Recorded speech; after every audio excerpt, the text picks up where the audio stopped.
Hi guys, welcome back. Today's episode is a long-awaited one. It's everything about ILR, that's indefinite leave to remain, and applying for British citizenship. I recently got my British passport. I think I'm ready to not gatekeep any kind of information related to applying for ILR and citizenship. So this is your one-stop video to have all your questions answered. At the end of this video, I also have a Q&A. So I put up Q&A boxes on Instagram and also on my YouTube channel. So you guys sent in lots of questions. So I'm going to be answering them at the end of the video. If you want to skip any parts of the video, feel free to do that. I'm going to leave timestamps down below so that you're able to jump to the parts that you want to hear. If you still have any further questions, feel free to drop them down in the comment section and I will try and answer them to the best of my capabilities. So without wasting any more time, let's jump right into the video.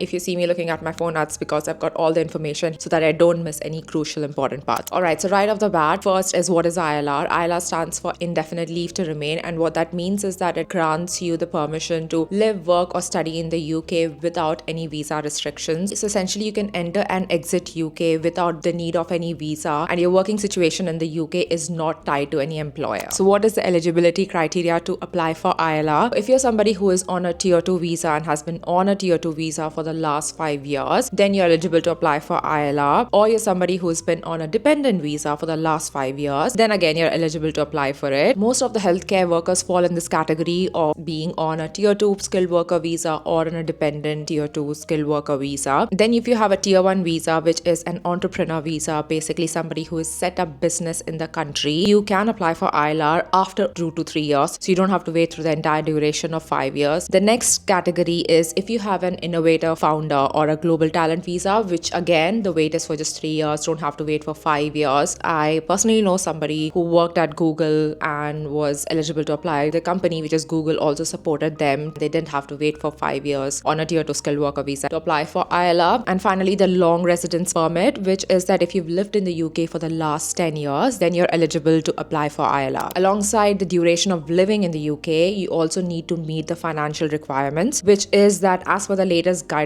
on government.uk, I'm just going to put bits here, and also any kind of links that I mentioned about, they're all going to be in the description box. So as for the latest guidelines on government.uk website, it's either of the two following options, and whichever of the two following options is higher is the one that applies to you. So you need to earn a minimum of £38,700 per year as the standard going rate for the type of work you'll be doing. For example, if the standard going rate for the type of job you're applying is £45,000, but you're being offered only £40,000, so although it's higher than what's the standard going rate in the country, but for the job you're applying, if the standard going rate is £45,000, then you need to be earning more than that. You can't be earning £40,000 even if it applies for the standard ongoing rate for the country. It applies to the job. So whichever of the two is higher is the one that will apply to your situation. There is another caveat to this rule, and that is if you are a health worker or you're in an education job. I will leave the link down below so you can look at the list of jobs that are kind of exempt from this rule on government.uk website. So you can have a look at the list and see if your job is listed on that or not. The next eligibility criteria is the time you've lived in the UK. It's not just 5 years, it's the days that are within those 5 years when you should have been in the country and not outside the country. So within those 5 years, you shouldn't have spent more than 180 days within any 12-month period. So that could be at any snapshot of 12 months within those 5 years. It could be June to June, it could be May to May, whatever the snapshot of time it could be. You shouldn't have spent more than 180 days or a combined total of 450 days in 5 years. I think it's quite a lot of time that UK allows you to spend outside of the country and still be eligible for ILR. 180 days is 6 months. That's significantly lot of time. So the third section is the documents that are required. The first thing is your current passport and your old passport. So if you've renewed your passport, if you have any expired passports, all of that along with your current eligible passport is needed. Please remember to have the passport which has the stamp of the first time you entered the UK. So the first tier 2 visa, the first skilled worker visa that was granted to you, and whichever passport has a stamp of the first time you entering into the UK, not when you were on a tourist visa, but when you were on a tier 2 skilled worker visa, the first one, make sure you have that passport with you. So you need those two passports alongside your latest BRP. So at the time when I was applying, which was in 2023 December, December, I needed obviously my physical BRPs, but that's changed now. So you've got your eBRP. So make sure you've got your work code that you can apply for through the government.uk website using your eBRP. Then is the Life in the UK test. So that is mandatory. You can sit for it at any time in 5 years. It never expires. I kind of sat for it just a couple of weeks prior to being eligible for ILR, but if you've got the luxury of time, sit for it whenever you can. It's essential that you sit for Life in the UK test before applying for your ILR, because when you sit for Life in the UK test and you pass it, you get emailed the results, and along with that comes a URN, which is unique reference number. You require that URN, which is unique reference number, to put in your application. So when you're doing your application online for ILR, they'll actually ask you for the URN for your Life in the UK test. So make sure that you sit for the exam prior to doing your application. I'm filming a short with regards to how to prepare for Life in the UK test, so that should be out very soon, hopefully before this. If it is, then I will put a link above here. If not, then I will leave a link down below in the description box. Next up is the English test. So if you're on a tier 2 skilled worker visa, you don't need to resit for another English test. If you've been working in the UK as a healthcare worker for the last 6 or 5 years, it's sort of rhetorical for them to expect you to have a proof of English exam, because you would have sat for that when you first entered the UK, so don't worry about it. But if you're somebody who's on a dependent visa, that means you've never had to sit for an English exam. And my partner is on a dependent visa and he has to sit for an English exam to prove that he can speak in English, although that's the only language he speaks. My tip would be that you don't have to sit for 𝗐𝐴𝐴𝐴 IELTS. This is for somebody who's on a dependent visa. If you're on a skilled worker tier 2 visa, you've been working in the NHS for the last 5 years, skip this part. You don't have to worry about proving that you can speak in English. But if you are somebody who's on a dependent visa, don't even bother with booking this complex IELTS 𝗐𝐴𝐴𝐴 IELTS exam. So sit for CELT, which is just a 30-minute exam. It's a really easy exam, and my husband is preparing for that exam as well. Hopefully his results would be out by the time this video comes out. If it does, then I will maybe write it down here. And if you have any questions with regards to CELT, then let me know. Maybe I'll bring him on this channel to answer a few questions. It's a pretty straightforward, easy exam. You don't even have writing section in that. The next thing that you need is letter from every single employer for the last 5 years. You might ask what the letter contains. The letter states from what date to what date you were employed by the employer, what was your salary during the period, and the most crucial information that it needs to contain is your annual leave dates. Don't even bother with the dates where you've taken annual leave and you've been in the UK. The dates when you've exited UK. So those stamps in your passport need to correlate with the dates that your employer is going to write down that from so and so date to so and so date she was basically granted annual leave, and then they would correlate it with your entry and exit from the UK within your passport. So make sure you're collecting letters from every single employer of yours, and I started this process from day one of being in the UK because the information is going to be really fresh. You would have just finished work in that trust, so they would be able to correlate your dates of entry and exit from the UK. I hope you've been doing this since you've entered UK. I've made many reels talking about it as well on my Instagram, so I hope you've taken that piece of information and you've been chasing up on it, because it's honestly a headache if you're going to track down your annual leave dates 5 years of being in the country. Another thing would be have a separate document. I had it as a Notion template. Write down all your dates already. Every time you take a holiday when you're exiting the UK, just write it down. If you do it as and when you go within those 5 years, it's going to save so much of time when you're applying for your ILR. Now, if you're somebody who is in training, this piece of information is for you. Once you have all of these letters that you've taken from your employers, collect them and send an email to HEE, now called NHS England, so Health Education England, who's actually your main employer because you're in training. Take all of these letters from your employers from various different trusts, send it to HEE. HEE is going to do an ILR support letter for you after having all of these letters. They're really quick with the process. I literally got it within 3 days. So once I had sent them that these are all my employers and these are all my dates and everything, then HEE England, now called NHS England, did an ILR support letter for me. That ILR support letter is going to contain sponsor license number, which is also required when you're doing your ILR application. The next thing is you need your most recent certificate of sponsorship. That is your cost letter with the cost number on it. So whatever is the latest one, make sure you've got it saved somewhere because you do require that in your application. Next is 3 months of payslip, pretty straightforward. Then the last 3 months of your bank statements. And then finally, there's a declaration which is there, which you can download while you're doing your application and just sign it off. Next comes the cost of ILR. This is always something that I get asked. I believe the cost of ILR and citizenship is going to change with the new financial year kicking in. When I applied for ILR, it was for £2,885. That's that's for each person applying. It's only me who's applied so far. Then there's an option wherein you can pay extra money and get an outcome really soon. So when you pay for £2,885, it takes up to 6 months for them to go through your entire application, paperwork, and give you an outcome. I did not have luxury of that time because I was meant to travel to India, so I needed my ILR very quickly to be able to exit the country. So the first one is where you pay £500 more and you get an outcome within 5 working days, and the second option is wherein you can pay £1,000 more and you can get an outcome within 2 working days. If you're applying over the weekend, don't count the weekend days. It has to be 2 regular working days. I paid £500 extra and got an outcome within less than 5 working days. Honestly, I already felt like £500 is a lot, so I didn't want to pay more than that. Like £1,000 is like double the amount. Anyway, so if you want an outcome very soon, then you can throw some money in and you'll get an outcome within a few days. The next is my personal timeline. I first moved to the UK on December 20th, 2018. November 19th, 2023, so 5 years later, little less than 5 years later, I sat for life in the UK test. So December 20th, 2023, which was exactly 5 years after moving to the UK, I was eligible to apply for ILR. However, you can actually apply 28 days prior to your eligibility date. So instead of applying on December 20th, 2023, I was actually eligible to apply for it 28 days prior. So I put in an application on November 25th, 2023, and I booked an appointment for my biometrics on November 28th, 2023, and I received an outcome on my ILR application on December 4th, 2023, and they said that, oh, it's been successful and everything was great because then I could travel to India the next month. All right, that's everything about ILR. You guys have got questions about ILR, which I've addressed at the end of this video. So if you don't want to know about British citizenship, then you can skip to that part of Q&A. But if you're interested in knowing about British citizenship, oh my God, it's a mouthful. This is the informative part. All right, so moving on to British citizenship. In terms of eligibility for British citizenship, once you've got your ILR, you're eligible to apply for British citizenship. Oh my God, I'm just going to say citizenship. Once you've got your ILR, you're eligible for citizenship a year later. So exactly 365 days later. Or if you're somebody who is on a dependent visa and you've gotten your ILR, you literally can apply for citizenship the very next day. So you don't have to wait for a whole year to apply for citizenship. Essentially, Dean is on a dependent visa. He's eligible for ILR later on this year. So once he receives his ILR, he doesn't have to wait for a whole year to change his passport because technically he's married to somebody who's got British passport, aka me. So he can apply right away. Now, when you're applying the naturalization, make sure you backtrack to 5 years. Say, for example, you're applying for naturalization citizenship on April 5th, 2025. Backtrack it to exactly 5 years ago, which would be April 5th, 2020. Make sure that on that date, you were in the country and you were not on a holiday or something. So that's one thing you need to remember, because at this point, you would have lived in the country for 6 years, but you're only backtracking to 5 years ago. So it's not 6 years ago when you were entering the country. It's exactly 5 years ago. So you would have been at that point for a year living in the country. Make sure on that date you were in the country and not out of the country. That's one key thing to remember. In terms of the time you've spent outside of the UK is different when applying for naturalization. You should have not spent more than 450 days outside the UK during 5 years before your application, or spent not more than 90 days, that is 3 months, outside the UK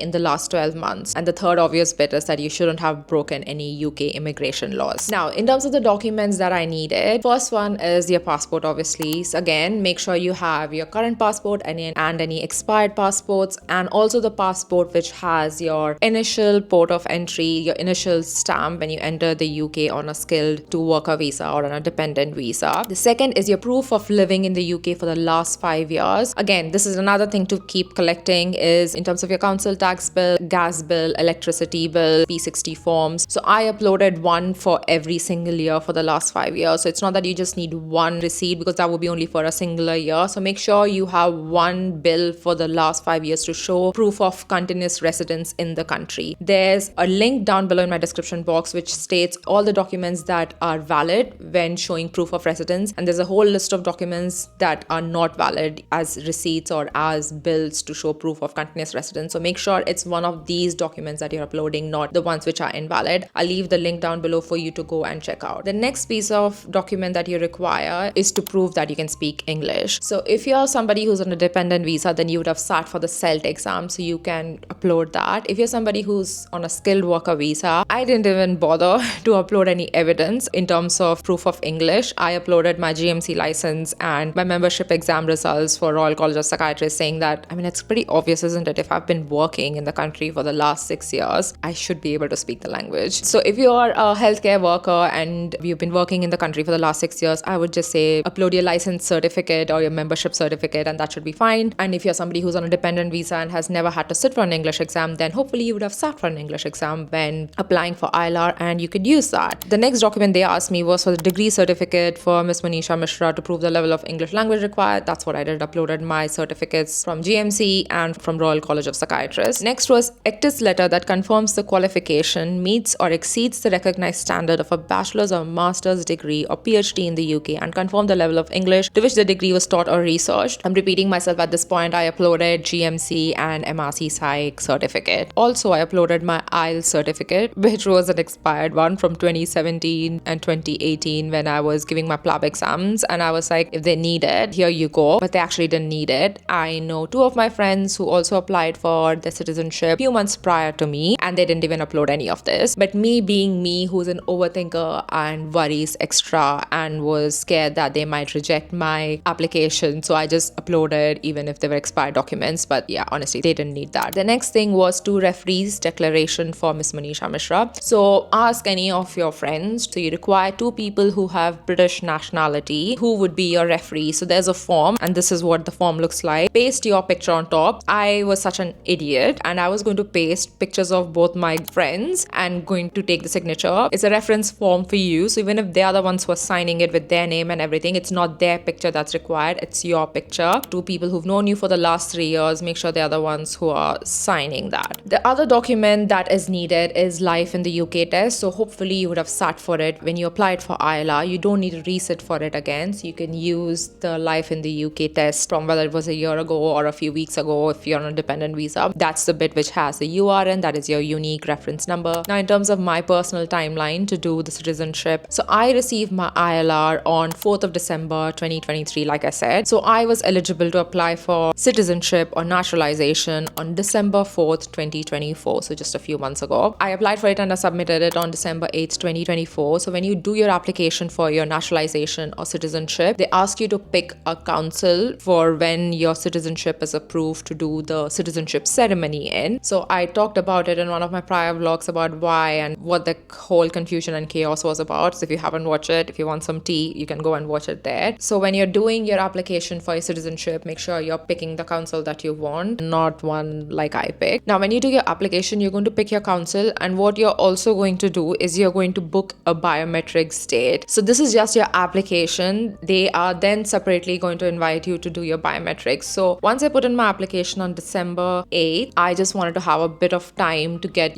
signatures from my friends, because everybody had lots of plans going on in December and I had to chase people down. So I had to obviously make sure that I had all my paperwork in place. I booked my biometrics date on Jan 8th, 2025. There was actually a biometrics date available literally a couple of days after my application date, but I just wasn't sure if I'm going to get all my paperwork in place or not. So I booked for it a month later, which was the next available date. Now, between doing your application and having your biometrics date, there's a few ways to go about your paperwork. Option 1 is you scan by yourself at home and upload it. Option 2 is you go into your biometrics appointment and they scan everything for you and upload it, but they do charge extra for that. It just didn't make sense for me to pay extra for somebody else to just scan my documents and upload. I exactly knew what documents was required because there was a checklist and I mentioned all the documents needed. So all that was required was for me to scan it on my own and upload it. And everybody's got a phone in your home. You can literally use Cam Scanner app and scan it and upload it. So that's what I did. So saved a few extra bucks there. Next up was the appointment date in January. So once I went for my appointment, it was honestly a breeze. It took me less than 10 minutes. You go to the counter and then they ask you if you've uploaded all your documents, if there's anything else you want to upload. And if you say, oh, I've forgotten to upload this or that or whatever, then they are happy to upload it for you. But again, they charge extra for that. Once you've uploaded everything there, or you've said, yes, you've uploaded everything, then you go to the next counter wherein they take your biometrics, they take your fingerprints, your retina scan, and your picture as well, which is not the picture for your passport, by the way. And I thought that was going to be the picture, so I dressed up really nice and went, but they didn't use that for my passport. Anyway, so that's where they take all your biometrics. Once you're done with that, you literally exit from the door next to that. It doesn't take more than than 10 minutes, you're in and out of it. Once you've completed your biometrics, this is where the waiting game begins. They say it takes anywhere between 3 months to 6 months depending upon the application. Every application varies, so just don't go off my timeline thinking that is the norm. It's not the norm at all. There is a link I'm going to leave down below, which is a Facebook group. I joined that Facebook group. Lots and lots of people are on that, like people who recently have applied or have any issues with their application or whatever not, share their problems there. They share their timelines there, so it gives you an idea if there are other people who applied around the same time as you have and how long did it take for them. So I'll leave that Facebook group link down below so you can join that and keep an eye out. If God forbid your application goes into some kind of chaotic issue, I hope it doesn't, but if it does, then you can actually post your problems there. There are lots of lawyers on that group and who are immigration lawyers, I want to say, and they are able to provide you actually helpful advice. I did not take any help of any lawyer or agent to do my application because I thought mine is pretty straightforward. I've been on a tier 2 skilled worker visa. I've been working for the NHS for 6 years, so mine should be pretty okay. But if you're worried about your situation or you have any special circumstances that you've gone through and you're not entirely sure, make sure you join that group. Anyway, enough about that group. After exactly 30 working days, I received an email one random day from Atlas saying that my application has been successful and I've been invited for a citizenship ceremony. Now, this is where the whole issue of wait again happened because I chose a council that I shouldn't have picked in the first place. Anyway, so the earliest available date for a citizenship ceremony was a month and a half later. So although I received an email saying my application was successful in February, I could only book a citizenship ceremony date on March 15th, around a month and a half later. Now, you have two options. Either you can go through a group ceremony, which is free of cost, or you pay £160 or whatever the cost that's decided by the council that you've applied for, and that would be the cost you'd be paying for a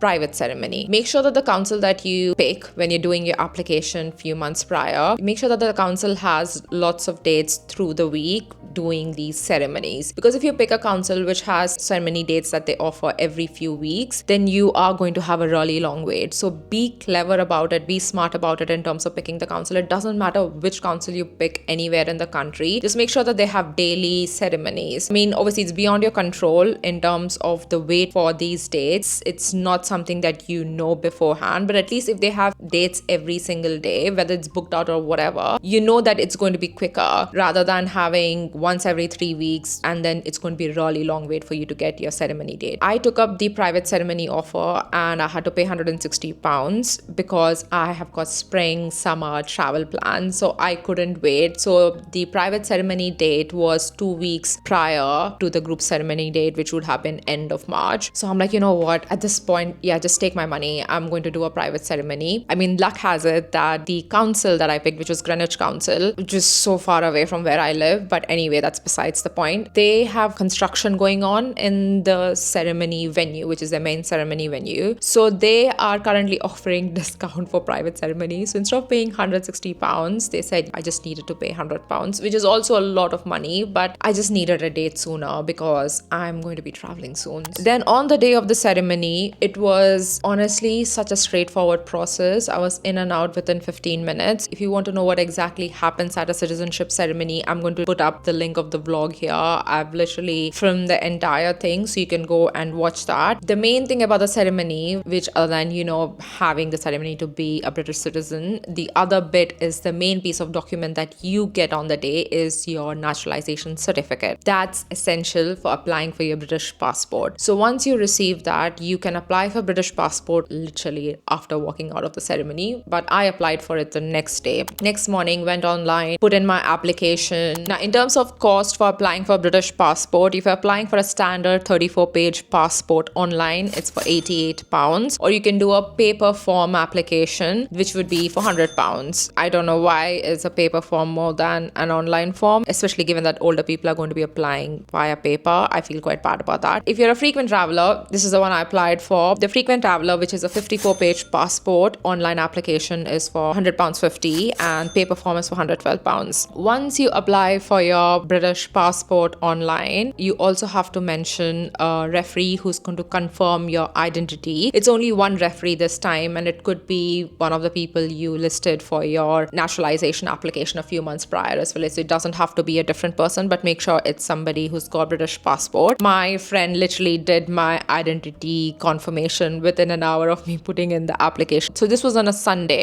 So I applied for on March 16th, and within a few minutes, she confirmed my identity. And then the next day, I sent my passports, so both my current and the expired Indian passport, along with the naturalization certificate. So yeah, the original one, put it all in a folder, get a nice parrot folder, and I sent it with tracked post, and that costed me £11. And now again, you send all your official documents and you sit tight. This is where the drama began, because I sent it via track post. I could actually track the progress, if they had received it and who had signed it. And at my end, it showed that Royal Mail had delivered it and somebody from the passport office signed saying UK Passport Office Corby as well. However, they also have, the website where you can keep track, because they keep uploading progress saying that when was the application made, when did they receive the documents, and they usually say that it can take a few days for them to, update the system saying that they've received it, although they would have received it a few days prior. Now, it was almost more than 4 days. They didn't update the system because I kept checking every day because I knew that they had received it, but they didn't show it on the system that they had received it. So at this point, I'm panicking because that's my only evidence in terms of my passport, my Indian passport, and my naturalization certificate. So all originals sent by post, and it just didn't show on the system that they'd received it, although I knew via the link that they'd received it. So I contacted them and they said that, oh, we've looked through, we don't have it. Then I contacted post office in the area and they said that, no, we have definitely delivered it and they have signed that they have received it. So it was a few days of absolute chaos and sleepless nights, literally a couple of days. And then they randomly update the system saying that they've received it, and then they backdated it to the day when they actually had received it, which is what Royal Mail had said. Anyway, I thought that was the only drama that was needed. Then I get an email saying that they rejected my picture for my passport. It didn't meet the criteria and it wasn't in the last 1 month. So this was on a work day and I literally ran to the closest snappy snaps and clicked another picture and then uploaded it on the system. Within a few hours, it showed that they had accepted that picture. Then the very same night, I received an email saying that my passport is being printed. And then the next morning, I got an email saying that my passport has been dispatched to Royal Mail delivery and it will be with me in the next few days. And this was on a Friday morning. And Saturday morning, just like the email had said and the message has said, my passport got delivered to me in the morning. And I did a whole unboxing, unveiling of passport, whatever you want to call it, in the video. Again, it's the same citizenship vlog. If you want to go watch it, it's over there. And that was my entire process of putting in my application and receiving my passport. I am going to put a screenshot of the exact dates, and this is what it looked like on the website where you could track your progress in terms of your passport application. Now, moving on to the Q&A, there were lots of questions that you guys sent me, so I'm going to literally whiz through. First is, what is the link and process of citizenship? I have ILR. I'm going to leave the link down below for you to directly apply for your citizenship. How long did it take to revise for life in the UK test? Honestly, with a full-time job being a doctor, I didn't have luxury of time, so I just utilized one weekend. So if my exam was on a Saturday, so exactly a weekend prior. So I used up the Saturday, Sunday from the weekend prior, filming a short with regards to life in the UK test. So I will link it above here. Can we only apply after 5 years on tier 2 visa? Yes, you'll have to wait for 5 years to be eligible to apply for your ILR, or if you're on a tier 1 visa, then it's different time frame. If you're on an entrepreneur tier 1 visa or on a business visa, then it could be 2 to 3 years. Do you get mat leave on a skilled worker visa? Yes, you do. You're eligible for mat leave. Can you buy a house before getting ILR or while you're on a visa? Yes, you can buy a house whilst you're on a tier 2 skilled worker visa. However, your mortgage rates are going to be higher because you're not a British national. I'm going through ILR process in the next few months. Can you clarify that if we need to get a letter from every rotation we have done in training and previous employers in 5 years, and what else is required as in paperwork? That's another question. Is it required to get annual leave letters from jobs? Another one, complete process, do's, don'ts, how to prepare beforehand for ILR. Yes, you do require letters from your employers, especially stating your annual leave dates that they had approved, which needs to correlate with your stamp entry and exit on your passport. So that's needed from all your employers from the last 5 years, and I've kind of talked about it in detail in this video early on, so you can watch that part. After getting ILR, can my partner continue on old visa if I no longer work for the sponsoring trust? Yes, they can. Dean is still on a dependent visa from the course, which was 2 years ago. What do you gain by getting ILR in the UK, and what do you lose as rights in India? In terms of what you gain getting ILR in the UK is that you're no longer tied visa-wise to any employer, so you can work for yourself. You don't need somebody to sponsor you to live in the UK. You don't need to be actually working with an employer. You can enter and exit the country as many times as you like. So all of those rules go out of the window in terms of your living, working, and education in the UK.